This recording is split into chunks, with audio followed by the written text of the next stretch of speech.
Welcome to a guide to cutting weight in Thailand without suffering any more than you need to.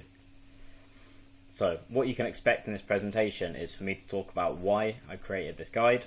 I'll talk about things to consider before fight week. I'll cover the weight cutting methods that we'll be using over fight week. I'll go through a fight week timeline for you, as well as giving you examples of what foods and sample menus to eat over fight week. I'll then briefly dive into the water cut. I'll talk about the post weigh-in requirements, and then I'll talk about some example foods you can consume and how to put that together to create your own post weigh-in meal plan. I'll then cover some key mistakes to avoid and give you some final words before wrapping up. So before I talk about why I created this presentation, it's probably a good idea to let you know who I am. So if you don't know me, my name is James Nicol. I am a Muay Thai fighter and nutritionist. I have a nutrition company called James Nicol Nutrition. I currently live in Thailand and I have fought and cut weight over here. So the reason I decided to create this presentation is that lots of fighters living here can't afford to hire a nutritionist. The Muay Thai life isn't particularly well paying. My fighter nutrition course that is essentially going to cover everything you need to set up your own nutrition strategy and your own nutrition plan is not yet ready. So keep an eye out for that. I'm currently not in a position to financially sponsor fighters because I am a fighter myself. I'm running my own business. I have to manage my own fight career, have to manage my own time. So I can't sponsor fighters at the moment. And I believe there shouldn't be a financial barrier to a long, healthy and safe fight career. Even if you guys are, really strapped for cash, I want you to have all the information you need to cut weight safely and effectively. And I don't want you to be doing dangerous weight cuts simply because you can't afford to work with someone to guide you through it. So let's talk about the problem. Well, contrary to popular belief, although I know it definitely does exist, typically I don't see huge weight cuts being done in Thailand. The issue is that often all the weight loss comes from body water, typically from exercise in a sweatsuit and long periods of water restriction. Combined, this is a recipe for suffering and performing poorly. These methods can definitely be part of a sensible weight cut plan, but they shouldn't be the only methods you're relying on. The duration is also important, especially with dehydration. If you're dehydrated for a few hours prior to the weigh-in, that's tolerable. If you're dehydrated all of fight week, then that can have some really severe consequences. Doing it this traditional Muay Thai way makes it a lot harder than it needs to be. Fighting is hard enough, so save your energy for the fight. I want you to have a straightforward, effective plan to follow, even if you don't have access to cooking equipment and you have to rely on places like 7-Eleven, Big C, Lotus, or even food stalls for your fight week food. For example, if you train in Phuket and you travel to Bangkok to fight, you're probably not going to have a kitchen. You might be staying in a small hotel. You're not going to be able to cook anything. You might be limited to the shops and restaurants in your local area. So I want to make sure you have a plan that you can follow in any situation. So before fight week, if you are already depleted and dehydrated, you're not going to have much weight to lose. You want to be arriving at fight week well hydrated and consuming sufficient carbohydrates. You've got some rough ballparks there based on your body weight. If you're not a numbers person, don't worry. Just as long as you're still eating, rice and noodles and stuff leading up to fight week and you haven't cut all those foods out, then you'll be good.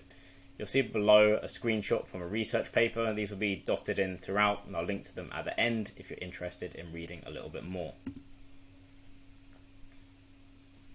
This is from an Instagram post I did. Basically, you've got a comparison of two fighters here. So fighter A and fighter B. Fighter A arrives at fight week. They are well hydrated. They are well fueled. They've been eating plenty. By the end of fight week, they lose 3 kilos just from the fight week diet. And that means they only need to lose 1.5 kilos from sweating. Fighter B, however, they arrive at fight week. They're already depleted. They're already dehydrated. And so by the end of fight week, they've not lost much weight because you can't drain an empty tank. They only lose 1 kilo from the fight week diet. That means they need to lose 3.5 kilos from sweating, which is quite a lot, obviously dependent on your body weight. This could potentially be a dangerous amount. So In order for a safe weight cut, you need to arrive at fight week about 5 to 8% above your weight class. This will be for a weigh-in with a minimum of 12 hours to recover prior to the fight. So in Thailand, quite often you will weigh in very early morning and then fight in the evening. If you weigh in at 6 a.m, for example, and fight at 7 p.m. on the same day, that gives you a 13-hour recovery window. If you weigh in at 6 p.m. the day before, which will be sometimes the case, and then you fight at, for example, 4 p.m. the next day, you'd have 22-hour recovery window there for that. So you're probably saying, great, well, what numbers, what weight should I actually be aiming for to be 5 to 8% above my weight class? So 7 days out, you want to aim to be within the range I've covered in this table. So in the first column, we've got the weight class. In the second column, we've got the weight that is 5% above that. And then we've got 8% above. So if you're in between these two numbers by 7 days out, then as long as you're not massively depleted already, theoretically, you should be able to make the weight safely, relatively easily. Now, I know you might not be fighting exactly at these 5 kilo increments. So if you want to work it out specifically for your weight class, just take your weight class, divide it by 100, that is 1%, times that number then by 105 for 5% above, 106 for 6% above, etc, etc. You get the idea. For weight cutting methods, there are going to be 3 main avenues for this acute or short-term weight loss in fight week. You're not going to lose 3, 4, 5 kilos of body fat in a week, so we don't really care too much about body fat over fight week. Your body fat losses should have been done in the weeks and months leading up to fight week. Over fight week, the 3 avenues for weight loss are going to be gut contents, carbohydrates, which I'll also refer to as glycogen. Basically, when you eat carbohydrates, they get stored in your muscles and in your liver, and the storage form of carbohydrates is called glycogen. So for the purpose of this presentation, consider them interchangeable. So gut contents, carbohydrates or glycogen, and body water. So let's dive into these in a bit more depth. Firstly, we've got gut contents manipulation.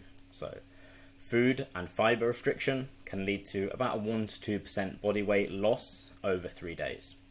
A key thing to note is that fiber restriction is only going to work if you've been following a high fiber diet prior.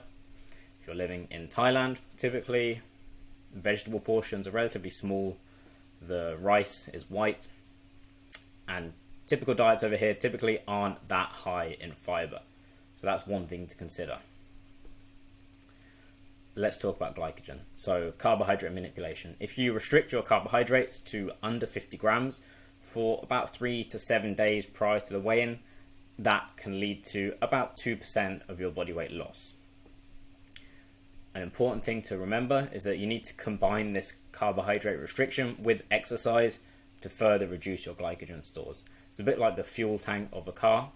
If you don't fill up the fuel tank for 3 to 7 days, it's definitely not going to gain, but you're also not going to lose anything. So you need to drive the car, you need to use that fuel, or you need to exercise to reduce that fuel. And by restricting the carbohydrates, you're making sure that, okay, you're depleting the fuel and you're not topping it back up like you normally would. By restricting the carbs and exercising, you're reducing your carbohydrate or your fuel stores from exercise, and then you're not topping it up, so the tank is staying empty. And like I said, that can lead to a loss of about 2% of your body weight.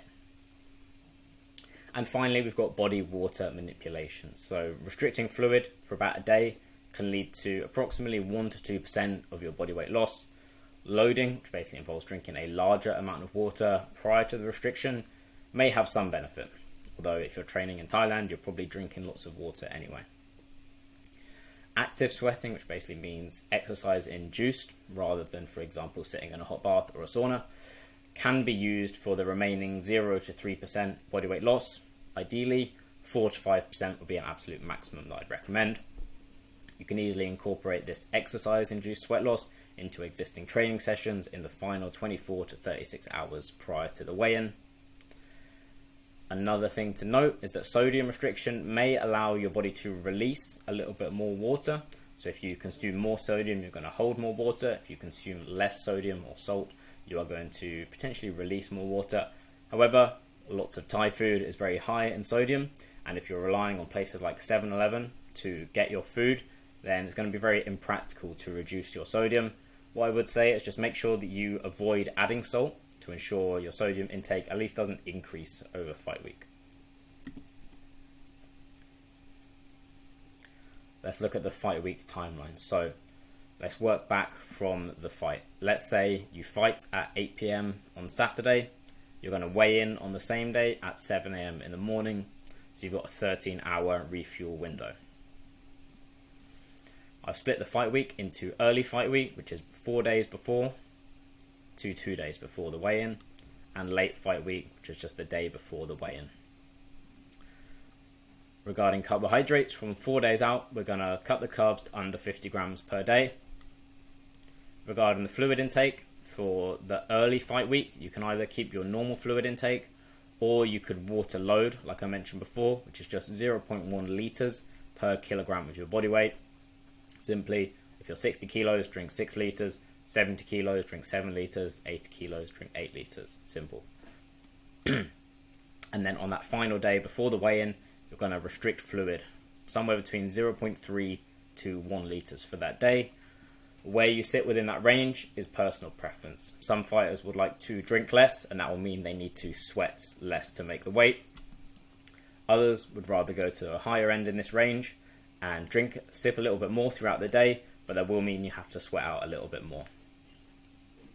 I've included here over the last 3 days, you ideally want to go a little bit lower sodium or fiber if possible. I've already mentioned the struggles with these two methods due to typical Thailand diets. So if you can't do that, don't worry, at least make sure it doesn't increase from your baseline. Over that final day, in addition to low carbohydrates, fluid restriction, we're also going to be focusing on low food weight. We want really minimal amount of food in your gut over this final day, and then active sweating for the remaining weight loss. Some early fight week example meals you could have would be things like omelets, Greek yogurt. It could be stir fries, but obviously don't have this with rice, so you would have just the meat and maybe the vegetables, but don't eat the rice. Chicken breast or any meats, protein shakes, grilled meats, things like grilled pork, grilled beef, or chicken satay would be completely fine. Essentially, early in fight week, we're only focused on low carbohydrate meals. What I've done is I've created an example menu for early fight week for you. So I've split it into 4 meals per day. These are all foods that will be available from either 7-Eleven or local food stalls. So pre-morning training, you could have a protein shake. You'll be able to find these in pretty much every little supermarket. Post-morning training, you'd have an omelette with a tin of tuna. So an omelette you could get from any food stall pretty much, as well as a tin of tuna from 7-Eleven to add the protein a little bit. Before your afternoon training, you'd have some plain yogurt with half a banana and some of these salted peanuts from 7-Eleven. And finally, post-training in the evening, you could have some chicken satay skewers with some satay sauce. You've got the calorie, protein, carbohydrate and fat content of these meals here. You'll see that it's high in protein, high in fat, it's low in carbohydrates, the fiber is relatively low, and the sodium is about average. When we move into a late fight week, in addition to low carbohydrate, we're also focused on low weight foods, low fiber foods, and low sodium foods. These last two become a little bit more important in the final day. So what you'll see on the previous menu, this meal here would be like 2, 3, 4, like approximately 500 grams for this meal. Over the final day, we want as little food in your gut as possible, or as little food weight in your gut as possible. So you can see the meals, the weights of them are drastically lower. We're focusing on more energy dense foods here. So in late fight week, we've now got 0.3 to 1 litre fluid target. For meal 1, you could still have the protein shake, but just make sure you factor that into your fluid target for the day. You could then have some of these salted peanuts from 7-Eleven. You're getting a decent amount of calories, about 300 for a bag here, but it's also only weighing 50 grams. So it's not contributing much weight. Meal 2, a tin of tuna and some boiled eggs from 7-Eleven. Meal 3, another packet of peanuts. And meal 4, we're really trying to keep the weight low the later in the day we get. Just 2 boiled eggs from 7-Eleven. Now, I know this isn't a particularly impressive menu, taste-wise, But this could be the difference between having to cut, an extra kilo of water. And if you've ever been pushing the envelope for the amount of weight you're sweating, you'll know that having, for example, 1 kilo less of water to lose the day before the fight is going to be worth having this slightly bland menu for a day. And then during the water cut, you could have some sugar-free chewing gum. This is not going to provide many calories. It does contain some calories, so don't have like 10 packs or anything ridiculous. But if you have just 1 pack, it's going to be very minimal, and it's going to help to alleviate the dryness of your mouth when you're cutting weight. And you'll see for this day, the protein is still high, the carbohydrates are low, the fats are moderate, and now the fiber and the sodium are even lower. Let's talk about the water cut. You should only be doing this in the final 36 hours before the weigh-in. Ideally, probably a little bit sooner to the weigh-ins. Ideally, less than 24 hours before the weigh-in, before you start chucking on the sweatsuit and losing water weight. In an ideal world, it would be less than 3% of your body weight, because research has shown that this can be recovered within 4 hours. 4 to 5% of your body weight would be a maximum limit that I'd recommend. If you're doing this exercise in a sweatsuit, you want to keep it low intensity. Just remember, you only need to be warm enough to maintain your sweat rate, and take frequent breaks as well. Once you've hit your weight, you can then begin cooling strategies. You can put a cold towel on your head, rub some ice cubes on your forehead, or take a cold shower. If you do weigh yourself after the shower and you're a little bit heavier, don't freak out. It's probably just because you've still got some water in your hair.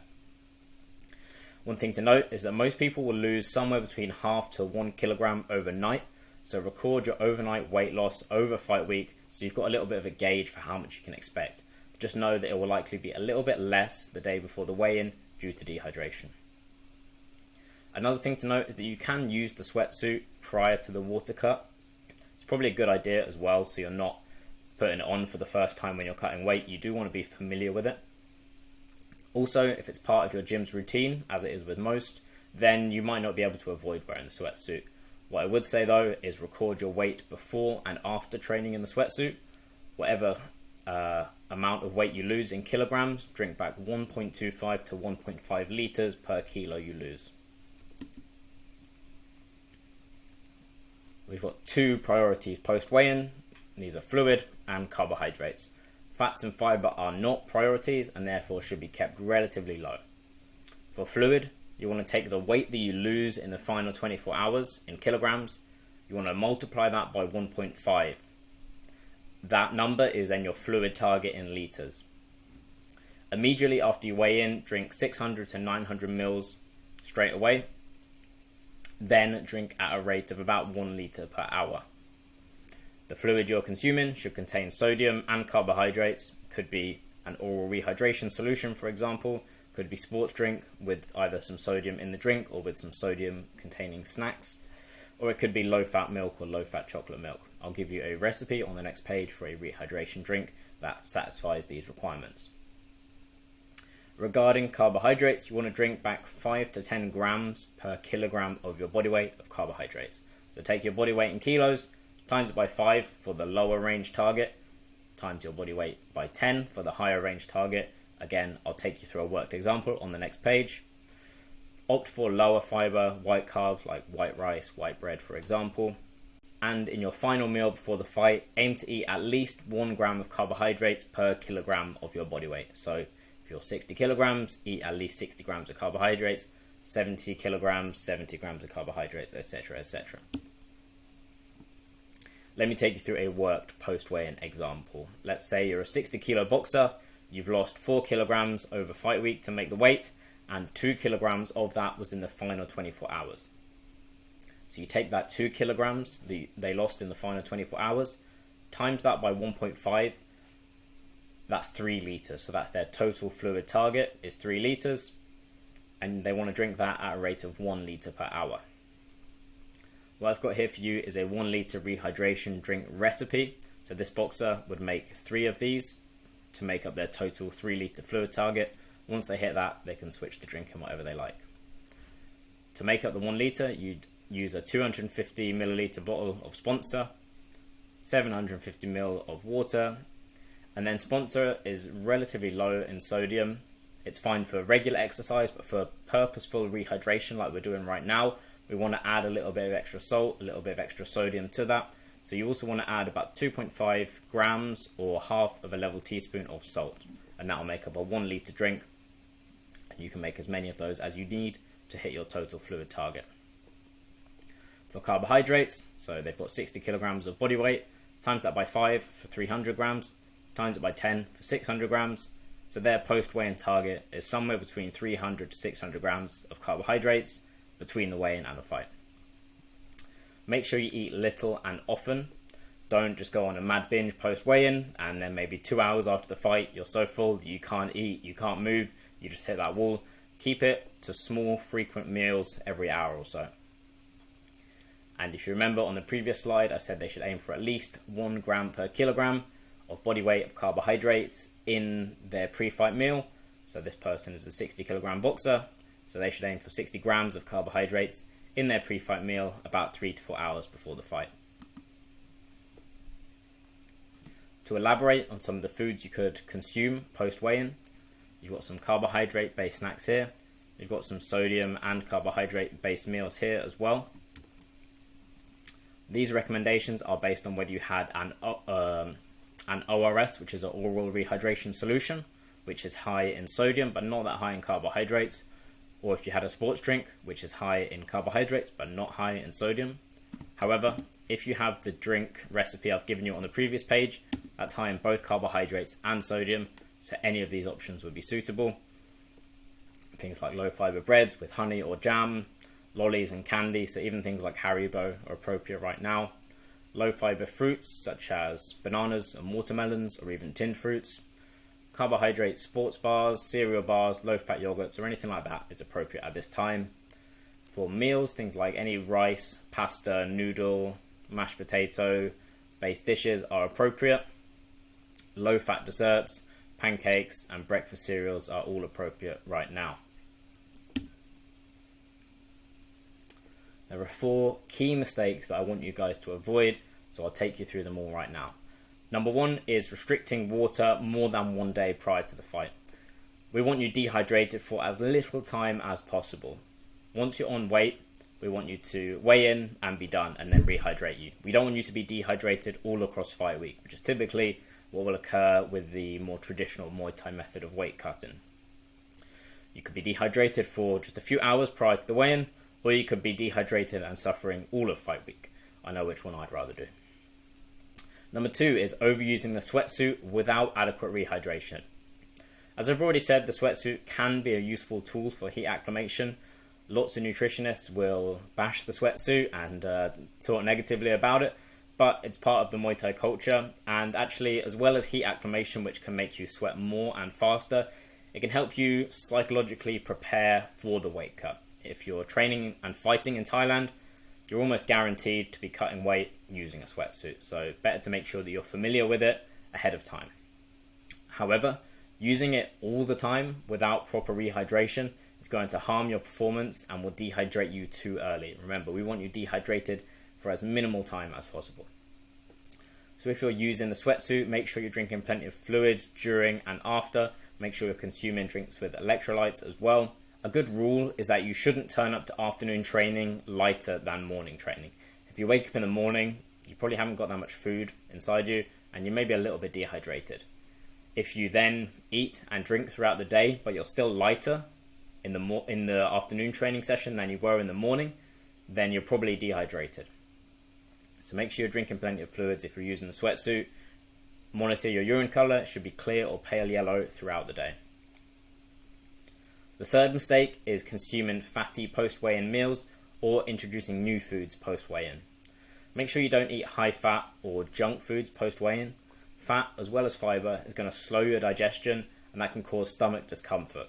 Also, it's going to leave less room for carbohydrates, which is what is directly going to benefit your performance. Also, don't suddenly try a new food for the first time after the weigh-in. Save it for after the fight. Fourth and finally is not testing ahead of time. Make sure you test things out prior. You can try the fight week diet for 2 to 4 days when you don't have a fight coming up. Measure your weight lost over these days and you can use that as a baseline. Also, Check your weight before and after training a few times to gauge your typical sweat losses. If you typically lose half a kilo during training and then you're going to try and sweat out 3 kilos ahead of the fight, it's probably not going to happen. However, if you're a big guy and you sweat a lot and maybe you lose 2 to 3 to 4 kilos in a typical training session, you'll know you can probably achieve this in the final 24 hours before the fight without too much struggle. And finally, just to wrap up, I want to say thank you for watching this presentation. I hope you've taken some value from it. If you know someone who could benefit from the information in this presentation, please, please, please share it with them. Honestly, it could save their career. And finally, if you use or apply any of this information and it helps you, please let me know. Send me a DM on Instagram. I want to know. For more from me, I've linked you to my Instagram there. I've linked you to my website. I've got lots of free articles and podcasts with information all about combat sports nutrition. If you're interested in working with me one-to-one, you can click that link there and apply. And then finally, you've got the sources where I've taken some of this information from. Thank you so much for watching this video, and I wish you all the best for your Muay Thai career.